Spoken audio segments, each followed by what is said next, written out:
Assalamualaikum warahmatullahi wabarakatuh. Pada perkuliahan kali ini yang akan kita bahas mengenai sistem kesetimbangan asam basa dan kesetimbangan dalam suatu larutan.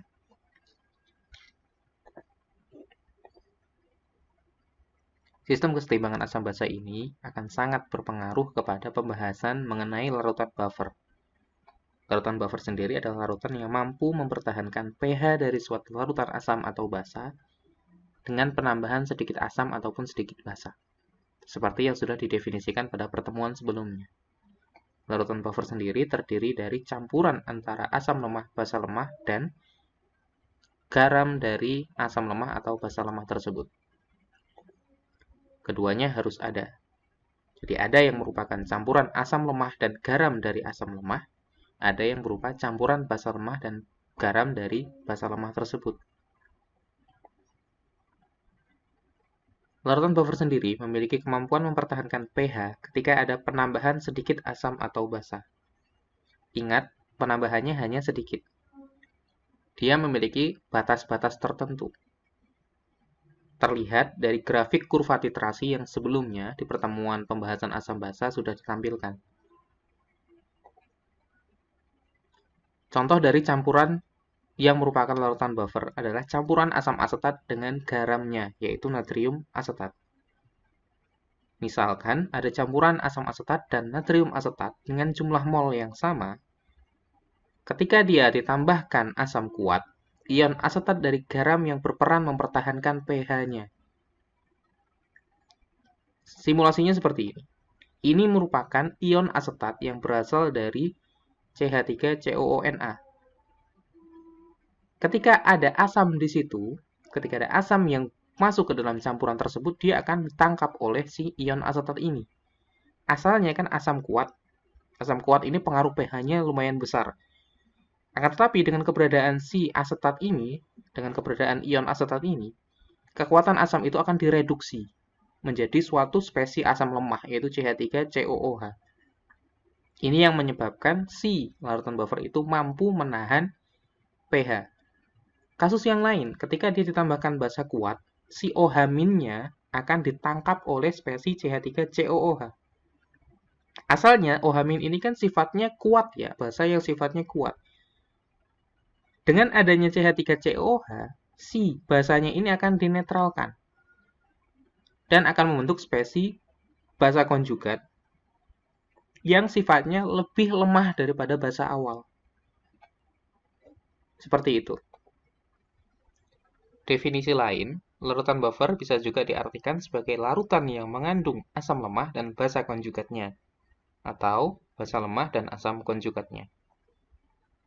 Dari pengertian ini, bisa kalian analisis dari keempat campuran berikut ini, manakah yang merupakan larutan buffer? Ada kalium, ada Kf dan Hf, ada KBr dan HBr, ada Na2CO3, ada NaHCO3. Kemudian yang terakhir ada NH3, NH4Cl. Dari sini bisa kalian analisis manakah spesies yang merupakan asam kuat, mana yang spesies asam lemah, mana yang spesies sebagai basa lemah. Ketika dia merupakan campuran dari asam lemah dan konjugatnya, dia merupakan larutan buffer. Kita ambil contoh yang pertama. Kf dengan Hf ini merupakan campuran dari Kf ini adalah basa konjugat dari Hf. Hf sendiri merupakan asam lemah.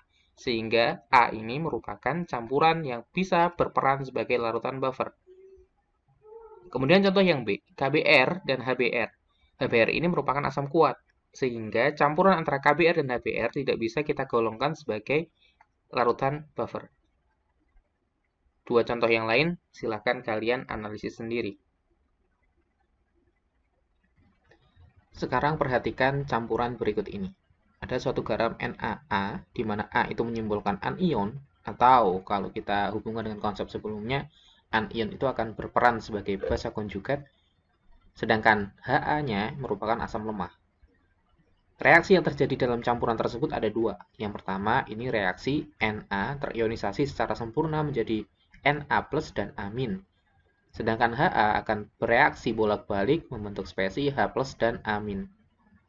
Nah, dari persamaan ini nanti kita bisa turunkan untuk memperoleh persamaan yang kita kenal sebagai persamaan Henderson-Hasselbalch. Ini didasarkan pada proses ionisasinya atau konstanta ionisasi dari si asam lemah tersebut. Ketika kita rumuskan seperti ini, ada Ka sama dengan H plus kali amin per Ha. Untuk mencari H plus sebagai dasar pencarian nilai pH, kita ubah persamaannya jadi seperti ini. Ka kali konsentrasi Ha per amin. Ingat prinsip perhitungan menggunakan logaritma, di mana ketika kita gunakan logaritma, perkalian itu akan sama dengan penjumlahan lognya, begitu kan? Jadi di sini kalau kita jabarkan menjadi min log H plus akan sama dengan min log Ka ditambah min log Ha per amin. Dan disederhanakan lagi menjadi yang ada di bawah ini. Ada min log H plus sama dengan min log Ka min log Ha per amin. Kemudian disederhanakan atau dilanjutkan lagi dengan mengubah yang di belakang. Yang di belakang ini kan Ha per amin ya. Operasi logaritma itu ketika diubah, yang pembilang menjadi penyebut, penyebut jadi pembilang, plus minusnya juga akan berubah. Sehingga di sini ada min log H plus sama dengan min log Ka plus log amin per A per Ha. Amin ini menunjukkan basa konjugasinya, Ha ini menunjukkan konsentrasi asam lemahnya. Dengan mengambil pengertian min log itu sebagai P, atau min log H plus itu menjadi pH, dia akan menjadi persamaan ini. pH sama dengan P Ka ditambah log amin per H plus. Oke, dan persamaan ini yang digunakan atau yang disebut sebagai persamaan Henderson-Hasselbalch. Jangan kebalik ya, antara pembilang penyebutnya siapa. Nah, selanjutnya bagaimana larutan buffer bekerja? Larutan buffer itu kan dikatakan dia bisa menahan pH sampai batas-batas tertentu. Berikut ini adalah simulasi dari bagaimana larutan buffer bekerja secara teoritisnya.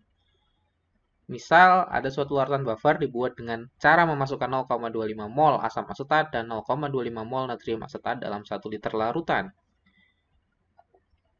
Ka-nya 1,76 kali 10 pangkat min 5. Ada beberapa masalah. Yang pertama, berapa pH larutan tersebut? pH awalnya berapa? Berapa pH-nya ketika ditambahkan 1 mili HCl, 12,0 molar, dan jika ditambahkan 1 mili NaOH 6 molar, pH-nya seperti apa? Kemudian, kalau kita bandingkan dengan pH air murni ditambahkan 1 mili HCl, itu akan seperti apa? Kita bahas satu persatu perhitungannya. Yang pertama, perhitungan larutan buffer, konsentrasi awal. Kita gunakan persamaan Henderson-Hasselbalch. Di mana tadi, kalau masih ingat, adalah pH sama dengan min log Ka plus log basa konjugat per asam. Ketemulah seperti ini. Ini kita kenal juga sebagai pKa ya kalau dia sudah dihitung. Kemudian yang di belakangnya ini log 0,25 per 0,25 adalah log 1. Log 1 itu adalah 0. Log 1 ketika dioperasikan dia hasilnya adalah 0. Sehingga dari persamaan ini ketemu pH sama dengan 4,75 berasal dari min log 1,76 kali 10 pangkat min 5 ditambahkan 0. 0 ini berasal dari log 1. Sehingga diketahui pH buffer awalnya 4,75. Ketemu 1. Kemudian berikutnya, bagaimana kalau ditambahkan 1 mili HCl, 12 molar? Perhitungan seperti ini harus kita tentukan dulu. Siapa yang bereaksinya? Dalam larutan buffer itu kan ada dua tuh. Ada basa konjugat dan juga ada asam lemahnya. Ketika ditambahkan asam, yang bereaksi adalah basa konjugat. Ketika ditambahkan basa, yang bereaksi adalah asam lemahnya. Oke, ingat sekali lagi. Ketika ditambahkan asam, yang bereaksi adalah basa konjugat. Ketika ditambahkan basa, yang bereaksi adalah asam lemahnya. Perhitungannya kita perlu menggunakan persamaan, ya seperti zaman SMA dulu hitungannya. Ini reaksi setaranya dulu, kemudian ini adalah jumlah mol awal dari masing-masing spesi. Awalnya CH3CON ada 250 milimol. Didapat dari mana? Didapat dari konsentrasi awal tadi ya. Dikalikan volumenya dia. HCl 12 milimol, kemudian CH3COOH 250 milimol. Tadi kan yang bereaksi adalah basa konjugatnya. Kenapa? Karena penambahan asam. Sehingga di sini akan berkurang sebanyak 12 mol, setara dengan molnya si asam. Oke, di reaktan berkurang 12 mol, di produk bertambah 12 milimol. Sorry, dari tadi saya salah ngomong mol dan milimol. Intinya satuan di sini milimol semuanya. Ketika dijumlahkan, ketika dioperasikan, dan ketika direaksikan, sisanya adalah seperti ini. CH3COONA akan tersisa 238 milimol. HCl-nya habis, CH3COOH-nya 262 milimol, NaCl-nya 12 milimol. NaCl ini sifatnya netral sehingga dalam perhitungan tidak diikutkan. Kemudian, keterangannya, HCl bereaksi dengan basa konjugat atau garamnya. Sehingga spesi CH3COONA berkurang dan spesi CH3COOH bertambah. Kalau kita runut perhitungannya dari awal, akan ketemu perhitungan seperti ini. pH sama dengan men log Ka. Ini Ka, tetap Ka-nya si asam lemah yang kita pakai. Kemudian ditambahkan log 250 min 12. Ini menggantikan konsentrasi dari CH3COONA. Sebenarnya langsung kamu masukkan ini juga nggak masalah. Tapi ketika kamu tidak menggambarkan reaksinya, kamu bisa juga langsung menggunakan ini. Jadi tahu dulu siapa yang bertambah, siapa yang berkurang. Langsung aja masukkan ke persamaan. 250 milimol dikurangi 12, kemudian yang di bawah 250 milimol plus 12. Ini adalah si asam lemahnya. Kita hitung dengan persamaan yang sama, lanjut. Akan ketemu 4,75 ditambah 0 log ditambah log 0,91. pH akhirnya adalah 4,71. Kita keep. Yang pertama tadi pH-nya 4,75.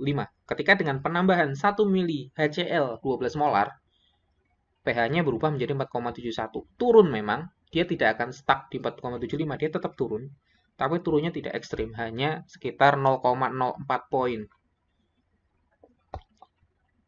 Oke, kita bandingkan dengan kasus berikutnya. Kasus berikutnya ketika dia ditambahkan 1 mili NaOH 6 molar. Dengan persamaan yang sama, masih perlu kalian ingat bahwa ketika penambahan basa yang bereaksi adalah asam lemah, ketika penambahan asam yang bereaksi adalah si basa konjugatnya. Di sini ditambahkan adalah si penambahan basa ya, basa kuat, yang bereaksi adalah si asam lemahnya. Sehingga asam lemah berkurang sejumlah molnya si NaOH. Sebenarnya ini bergantung dengan koefisiennya ya, bergantung dengan persamaan setaranya seperti apa. Hitungannya mirip stoikiometri biasa. Setelah itu, NaOH tidak bereaksi dengan asam. NaOH bereaksi dengan asam, sehingga spesi CH3COOH berkurang dan spesi CH3CONA bertambah. Dengan proses perhitungan yang sama akan diperoleh seperti ini. Nah, pH-nya akan bertambah sebanyak 0,02. pH akhir 4,77. Tidak jauh berbeda, tapi tetap naik.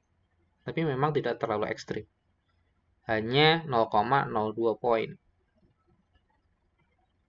Oke, kita lanjut lagi ke yang ketiga. Ketika dia tidak terdapat larutan buffer, kita ambil air murni, ditambahkan 1 mili HCl 12 molar.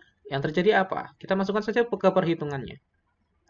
Kita langsung menggunakan perhitungan dari mol asam kuat.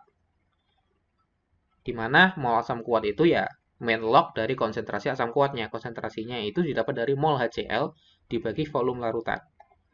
pH-nya main log 12 milimol. 12 milimol berasal dari molnya si HCl dibagi 1001 mili. Kenapa 1001? Karena awalnya 1000 mili ditambahkan 1 mili. 1001 mili akan ketemu main log 0,011 sekian. pH akhirnya adalah 1,92. Asalnya pH-nya 7, air murni pH-nya 7. Ketika ditambahkan HCl 1 mili, dia sudah berubah menjadi 1,92. Kalau kita tabelkan, akan perbedaannya seperti ini. Ini adalah buffer awal. Ketika dia tidak ditambahkan apa-apa, dia akan mendapatkan pH awal 4,75. Kemudian dengan penambahan 1 mili HCl, dia hanya turun sedikit menjadi 4,71. Kemudian ketika dia ditambahkan basa, dia naik, tapi nggak besar juga. 4,77 jadinya. Kita bandingkan dengan yang terakhir ini, asam air murni. Air murni ini awalnya pH-nya 7. Dengan penambahan asam 1 mili 12 molar akan menjadi 1,92. Perbedaannya akan sangat jauh sekali. Dari sini saya harapkan kalian mengerti bagaimana konsep dari larutan buffer itu. Dan bagaimana cara dia untuk mempertahankan pH. Singkatnya, larutan buffer itu kan campuran asam lemah dan basa. Konjugat ya. Ketika dia ada penambahan asam, ada spesi basa konjugat yang mengubah asam tersebut menjadi lebih lemah. Sehingga pH-nya bergeser tidak terlalu banyak. Oke, dan ketika ada basa, si asamnya ini, asam yang dalam campuran itu akan mencoba menetralkan si basa tersebut. Sehingga sekali lagi pH-nya berubahnya tidak terlalu ekstrim. Berikut ini merupakan tabel dari nilai Ka beberapa asam monoprotik. Ketika ada permasalahan di laboratorium yang biasa kita gunakan sebagai larutan buffer, itu adalah larutan buffer dengan perbandingan mol asam dan mol basa konjugatnya atau mol garamnya yang sama. Sehingga pH buffernya itu biasanya kita set dengan nilai pKa. Nah, tadi kan ingat rumusnya adalah min log Ka plus log basa konjugat per asamnya. Ketika basa konjugat dan asamnya sama, nilai pH-nya akan sama dengan pKa. Nah, di laboratorium, perhitungan seperti itu, perhitungan sederhana seperti itu yang biasa kita gunakan. Karena di kondisi pH sama dengan pKa itu, kemampuan menahan pH-nya akan lebih lebar. Range penahanan pH-nya akan lebih lebar. Sehingga kalau misal ada pertanyaan begini, bagaimana membuat larutan buffer dengan pH sama dengan 5? Ya kita cari dari sini Ka-nya yang mendekati, ketika main log Ka-nya mendekati 5, ya itu yang kita gunakan. Misal formic acid. Formic acid itu berarti dia 1, main log 1,8 kali 10 pangkat min 4. Dia bukan 5, ya udah ganti dengan yang lain. Seperti itu. Walaupun memang di kasus-kasus tertentu kita tidak bisa langsung menggunakan pH sama dengan pKa. Kadang-kadang kita perlu memvariasikan konsentrasi dari basa dan asam konjugatnya. Atau asam dan basa konjugatnya. Seperti itu. Bergantung kebutuhan, tapi memang yang paling sering digunakan itu adalah kondisi buffer di mana pH sama dengan pKa. Sering digunakan, belum tentu selalu digunakan kan. Bahasanya memang sering, tapi tidak selalu digunakan seperti itu. Kadang kita butuh memvariasikan konsentrasi juga. Berikut ini merupakan gambaran dari skema mempertahankan pH darah yang dimiliki oleh tubuh kita. Tubuh kita itu memiliki buffer yang berupa asam karbonat dan HCO3-. Campuran ini merupakan campuran yang bisa bersifat sebagai buffer. Kenapa perlu dipertahankan pH-nya? Karena tubuh kita itu menghirup udara dan mengeluarkan udara dengan sifat asam dan basa. CO2 itu sifatnya merupakan asam. Dia bagian dari asam Lewis. O2 itu merupakan basa. Nah, ketika konsentrasinya tidak berimbang, maka ketika konsentrasinya keluar masuk dari darah kita, akan mengakibatkan perubahan pH. Dan ketika darah itu tidak mampu mempertahankan pH, akan terjadi kondisi yang tidak diinginkan. Di mana telah disebutkan bahwa kalau pH kita bergeser menjadi basa ataupun bergeser menjadi lebih asam dari normal, itu bisa menyebabkan kematian. Yang di sebelah kiri di sini itu menunjukkan sirkulasi udara di dalam jaringan, kemudian yang di kanan itu menunjukkan sirkulasi udara di dalam paru-paru. Setelah kita membahas mengenai konsep asam basa dan juga proses kesetimbangan yang terjadi di situ, kita akan menuju ke bagian berikutnya dari aplikasi konsep asam basa di laboratorium. Prinsipnya, titrasi itu dilakukan dengan suatu larutan yang konsentrasinya diketahui, ditambahkan secara bertahap ke larutan lain yang konsentrasinya tidak diketahui. Sampai reaksi antara dua reagen tersebut menjadi sempurna. Ada konsep yang namanya titik ekivalen. Titik ekivalen itu merupakan titik di mana telah terjadi reaksi sempurna. Atau kalau kalian di perhitungan Stoikio berarti mol reagennya itu sama. Mol reagennya tepat habis. Kemudian ada lagi indikator. Di pertemuan sebelumnya sudah kita singgung sebentar. Indikator itu merupakan zat warna yang mampu berubah warna pada titik ekivalen atau dekat titik ekivalen. Ketika setelah mendekati titik ekivalen, proses literasi itu perlu dilakukan secara pelan-pelan. Jadi di sini kan ada bagian literasi ya, ada statifnya, kemudian ada elemennya dan ada buret. Keran ini bisa kita atur volume dari tetesan si larutan dalam buret. Ketika dia sudah dirasa mendekati titik ekivalen, perlu kita atur supaya tetesan si larutan ini menjadi kecil, menjadi sedikit, sampai indikatornya tepat berubah warna. Ketika indikator berubah warna, itu sebenarnya sudah melewati titik ekivalen. Ingat, ada konsep titik ekivalen. Titik ekivalen itu titik teoritis, di mana reagen yang ada di situ tepat habis bereaksi. Akan tetapi, ketika dia terjadi perubahan warna, itu disebutnya bukan titik ekivalen, tapi titik akhir titrasi. Ingat, titik akhir titrasi. Biasanya lewat sedikit dari titik ekivalen. Sebagai contoh, di sini ada titrasi asam kuat dan basa kuat, NaOH plus HCl. Kurva yang terbentuk akan membentuk huruf S, di mana ada range perubahan pH yang sangat drastis ketika penambahan NaOH sekian. Perubahannya tipis ya. Nah, dari sini, tepat di tengah ini belum terjadi perubahan warna indikator ketika indikator yang kita gunakan, indikator PP misal. PP itu kan indikator yang paling sering digunakan untuk titrasi asam basa. Karena titik perubahan warna itu mendekati pH netral, yaitu pH 7. Ketika pH 7, PP-nya itu tidak berubah. Tapi ketika dia pH-nya 8,3, dia langsung berubah di sini. Nah, di sini dinamakan titik ekivalen, dia sifatnya hanya teoritis. Kemudian ketika berubah di atas ini merupakan titik akhir titrasinya. Seperti itu. Kemudian untuk titrasi asam lemah dan basa kuat, bentuk kurvanya seperti ini. Mengapa demikian? Silahkan kalian hubungkan dengan perhitungan pH di konsep sebelumnya. pH dari reaksi asam lemah dengan basa kuat itu berubahnya melewati satu bagian yang disebut sebagai daerah buffer. Daerah yang landai ini merupakan daerah buffer, di mana di sini perubahan pH-nya tidak terlalu banyak. Ini kan melandai seperti ini ya. Tapi ketika dia sudah melewati kapasitas buffernya dia, pH-nya akan loncat. Seperti itu. Ini bentuk kurva dari titrasi asam lemah dan basa kuat. Berikutnya asam kuat dan basa lemah pun sama demikian ini ya. Dia pH-nya akan melandai di daerah ini. Ini daerah buffer basa.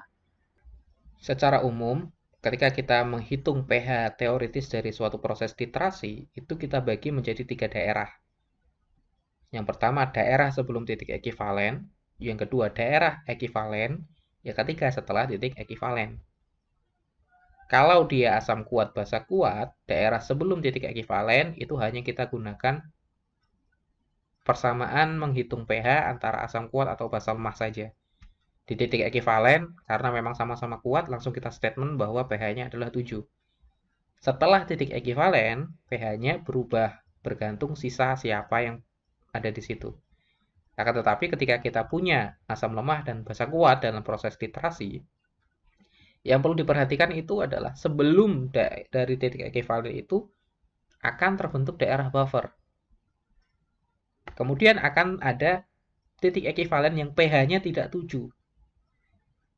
Setelah melewati itu akan ada pH setelah titrasi yang kita gunakan sisa zat yang ada di situ. Gambarannya begini. Kalau dalam suatu perhitungan titrasi, tetap kita gunakan perhitungan stoikiometri sederhana MRS itu ya. Kalau di situ masih ada campuran antara asam lemah dan basa konjugatnya di akhir, di S-nya atau di sisanya itu, hitungan kita gunakan hitungan Henderson-Hasselbalch. Seperti itu. Dari contoh ini silahkan kalian perhatikan, kalian hubungkan dengan perhitungan sebelumnya, dan silahkan dikerjakan. Berikutnya merupakan hubungan antara proses titrasi dan pemilihan indikator. Indikator kan tadi ada banyak ya. Nah, karena ada banyak indikator, perlu kita statement dari awal, indikator mana yang cocok, indikator mana yang tidak. Indikator yang cocok itu ketika range perubahan pH-nya sama atau mendekati titik ekivalen. Contoh di sini ada penggunaan metil merah dan juga phenolphthalein. Nah, di sini ada titrasi asam lemah dengan NaOH. Prosesnya dia akan melandai seperti ini. Di daerah yang melandai ini, seperti sebelum disebutkan bahwa ini adalah daerah buffer. Dan ketika dia mencapai titik ekivalen, kebetulan titik ekivalen dari titrasi ini itu mendekati range perubahan pH dari phenolphthalein, yaitu 8,3. Nah, kenapa tidak 7 sekarang? Balik lagi, sekali lagi, ke prinsip yang awal, bahwa garam adalah spesies yang terbentuk dari reaksi asam dan basa. Garam itu sifatnya bisa 3. Kalau dia asam basanya sama-sama kuat, garamnya akan netral. Kalau basanya kuat, asam lemah, garamnya adalah basa. Kalau asam kuat, basa lemah, garamnya adalah asam. Pun demikian dengan titrasi yang lain. Ini ada titrasi antara basa lemah dengan asam kuat. Kemudian di sini adalah titrasi dari senyawa atau larutan yang poliprotik. Poliprotik itu H+-nya lebih dari 1. Poliprotik seperti itu ya. Dia terprotonasi menjadi beberapa. Kalau asam dia berarti terprotonasi atau menghasilkan H+ lebih dari 1. Kita bahas lagi, kita ulangi lagi mengenai indikator. Indikator asam basa merupakan asam organik yang lemah. Asam organik lemah yang berbeda warna dengan basa konjugatnya. Sebagai contoh di sini analoginya seperti ini ya. Ini asam organik awalnya dia bisa berwarna merah. Ketika larut dalam air dia akan membentuk basa konjugatnya. Nah, basa konjugatnya bisa berwarna biru. Perubahan-perubahan itu terjadi ketika dia sudah mendekati titik ekivalen. Indikator ini akan mengalami sistem kesetimbangan, di mana spesies HIN, maksudnya ini asam lemah yang mengandung indikator tertentu, dia akan terionisasi menjadi H+ dan IN-. Ketika ada proporsi antara konsentrasi HIN per IN-nya lebih dari 10, maka warna dari HIN akan dominan, warna dari HIN-nya yang akan muncul. Kemudian ketika proporsi konsentrasi antara HIN dengan IN-nya, indikator minusnya, kurang dari 0,1, maka basa konjugatnya yang akan dominan. Kondisi yang awal ini terjadi dalam kondisi asam. Sehingga dalam keadaan larutan yang asam, spesies HIN-nya yang akan dominan. Bergantung nanti warna HIN-nya ini apa. Kalau warna HIN-nya merah, berarti warna merah yang akan muncul. Karena tadi di awal disebutkan bahwa indikator itu ciri khasnya warna dari asam dan basa konjugatnya berbeda. Kemudian yang kedua, ketika HIN per IN-nya kurang dari 0,1, artinya di sini konsentrasi dari si basa konjugatnya lebih besar, maka warna basa konjugat juga otomatis akan lebih besar. Efeknya, hal ini terjadi dalam kondisi basa. Saat kondisinya basa, warna dari indikatornya itu akan cenderung menggunakan warna dari basa konjugatnya, seperti itu. Ini beberapa contoh dari indikator dan juga range-nya. Selain yang pertemuan sebelumnya sudah saya gambarkan, saya tampilkan ada bagan perubahan warna seperti itu ya. Ini sama aja sebenarnya. Ini contoh penggunaannya, metil merah itu digunakan di range pH 4 sampai 6, phenolphthalein itu 8 sampai 10. Nah, cara pemilihannya tinggal kita cek berapa pH dari proses titrasi itu di titik ekivalen.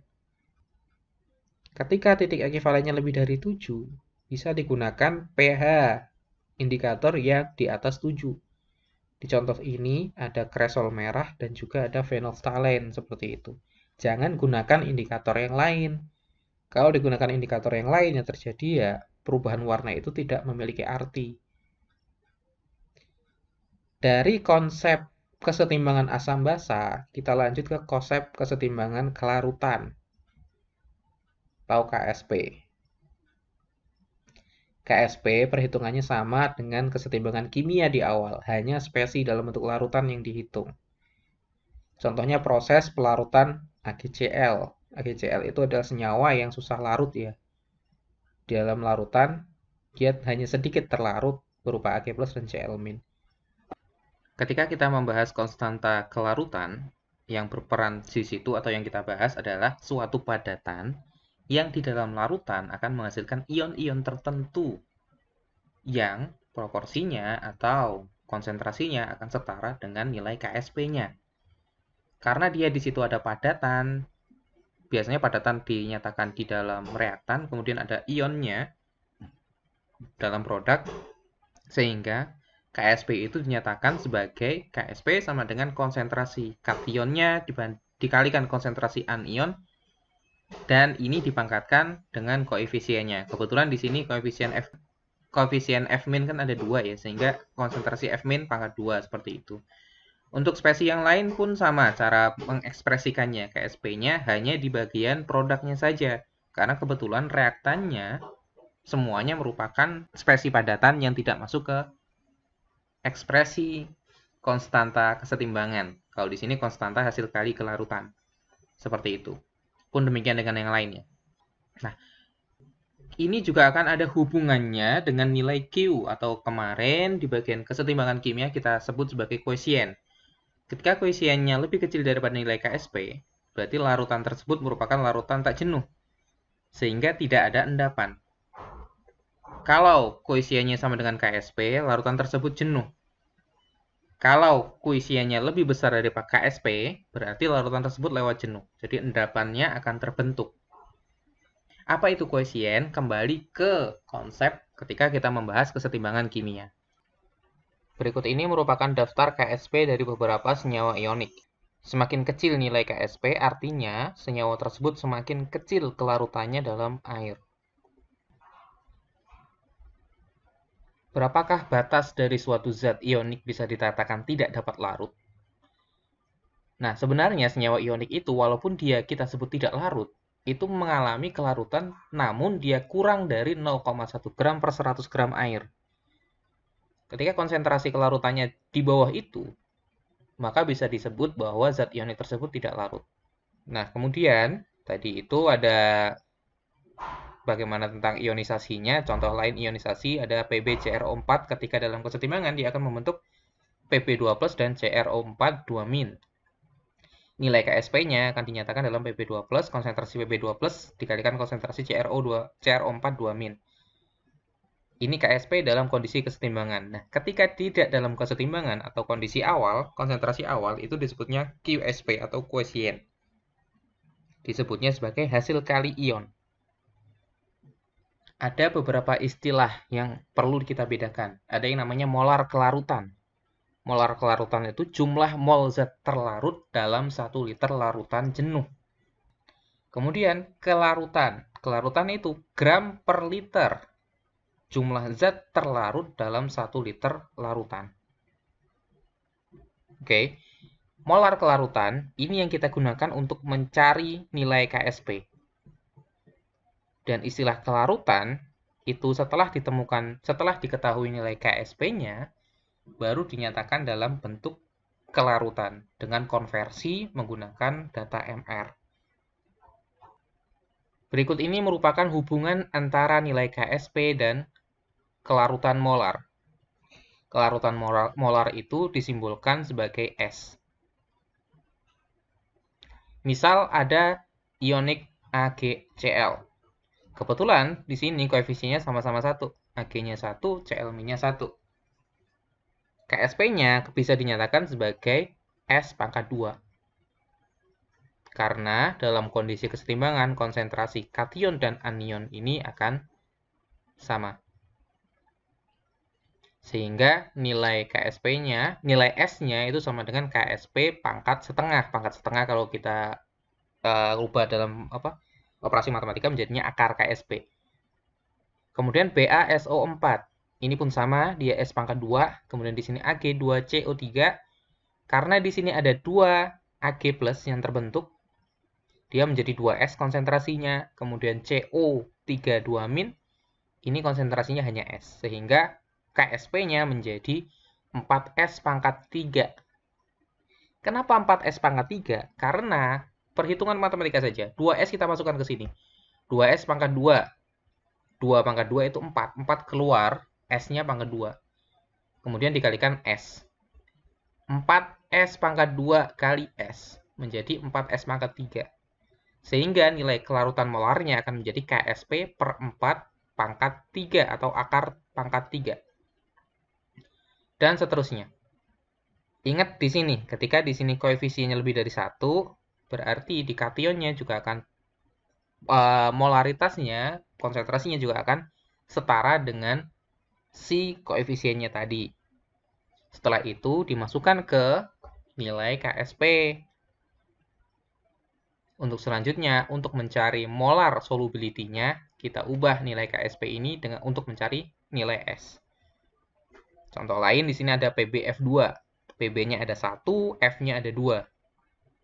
Sehingga konsentrasi PB-nya S, konsentrasi F-nya itu ada 2S. 2S pangkat 2 itu sama dengan 4S kuadrat. 4S kuadrat dikalikan S. Jadi 4S pangkat 3. Solubility-nya atau molar solubility-nya penghitungannya akan sama dengan yang atas.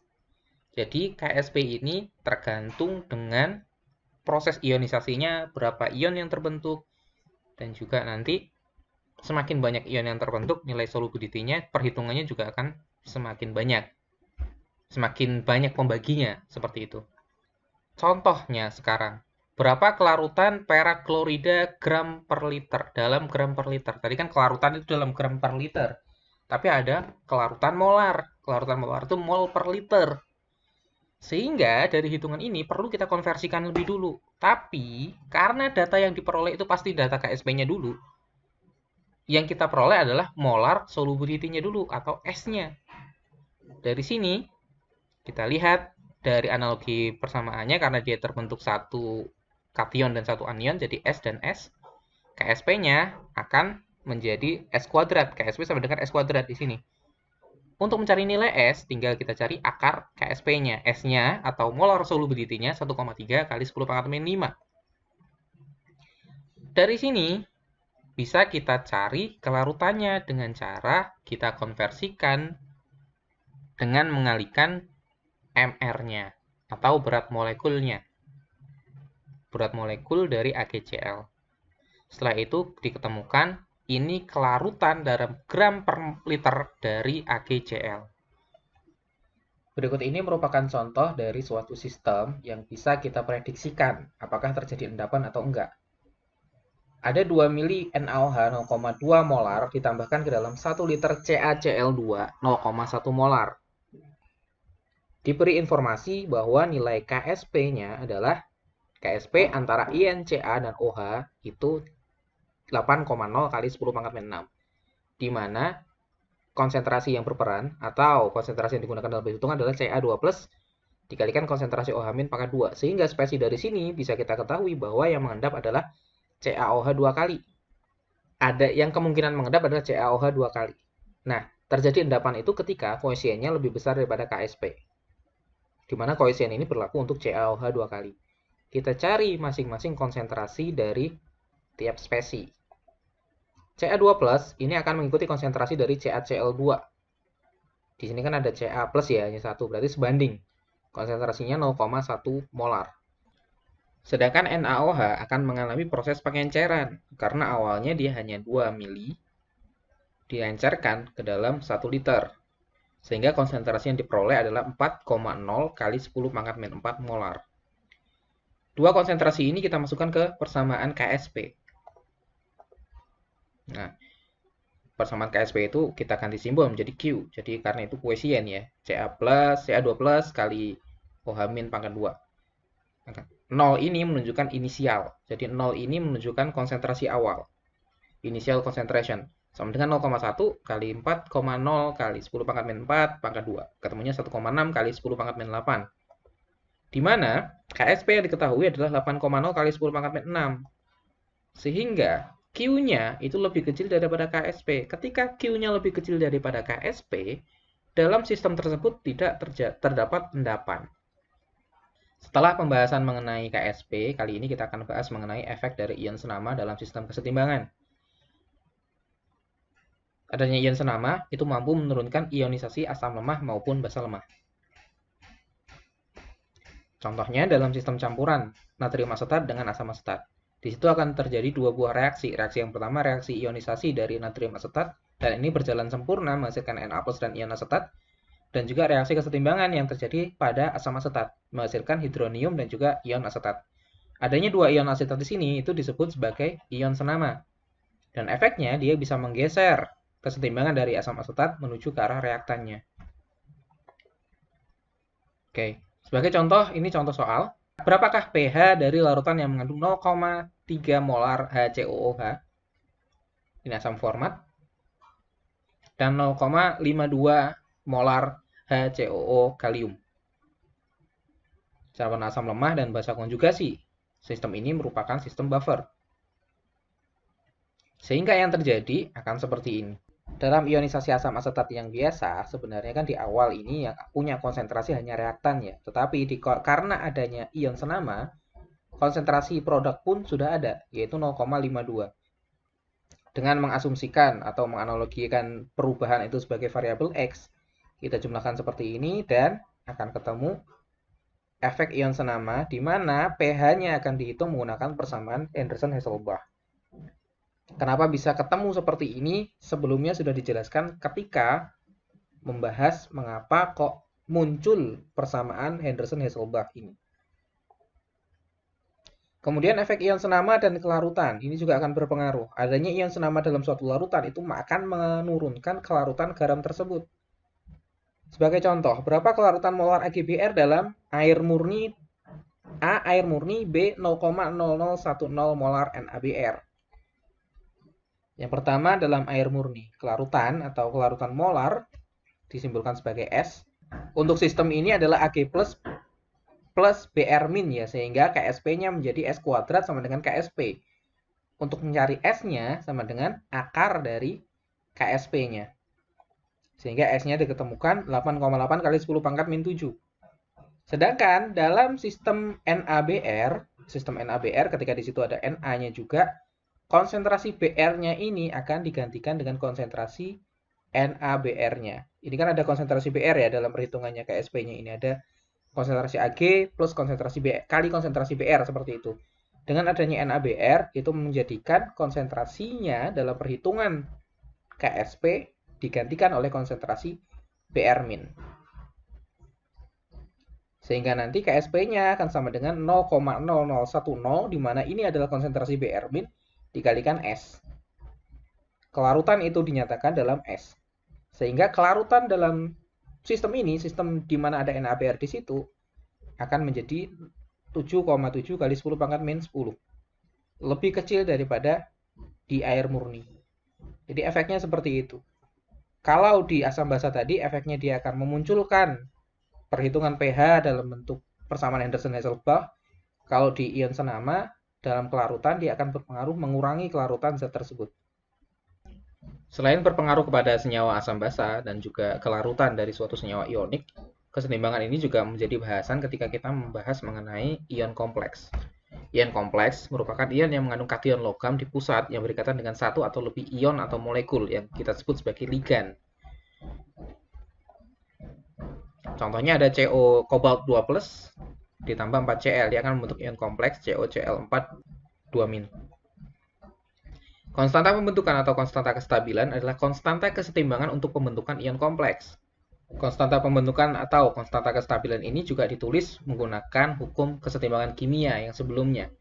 Kf sama dengan, untuk sistem ini ya, Kf sama dengan COCl4 2- per konsentrasi CO2+ kali konsentrasi Cl- pangkat 4, di mana di sini koefisiennya ini memang 4. Nah, di sini hubungannya apa? Kalau kita berbicara tentang kelarutan, semakin besar kelarutan berarti semakin banyak yang larut. Tapi kalau untuk Kf ini semakin besar nilai Kf, kestabilan kompleksnya akan makin bagus. Artinya kompleks ini akan semakin bertahan dalam larutan tersebut. Nah, pembentukan ion kompleks ini terjadi karena adanya sistem asam basa Lewis, di mana kation logam bergabung dengan basa Lewis yang berperan sebagai ligan, menghasilkan pembentukan ion kompleks. Logam transisi memiliki kecenderungan membentuk ion kompleks. Ligan meningkatkan kelarutan suatu senyawa ionik sedikit larut jika membentuk ion kompleks dengan kation. Jadi dia bisa menaikkan kelarutan dari suatu kation. Ini beberapa contoh dari konstanta pembentukan senyawa-senyawa kompleks. Semakin besar nilai konstanta pembentukan ini, kompleks tersebut makin stabil. Ini hubungan kation dengan reaksi pengendapannya ya. Ini akan kalian pelajari nanti di kimia analitik 1. Nah, tentang asam basa, tentang kompleks, tentang pengendapan, prinsip-prinsip itu yang akan menjadi dasar ketika kalian melakukan identifikasi secara kualitatif terhadap ion ataupun anion dalam suatu larutan. Ini akan sangat banyak kalian pelajari nanti di kimia analitik 1. Demikian materi perkuliahan tentang kesetimbangan asam basa dan kelarutan ini. Untuk selanjutnya kita akan lanjutkan di forum atau di platform yang lain. Terima kasih. Assalamualaikum warahmatullahi wabarakatuh.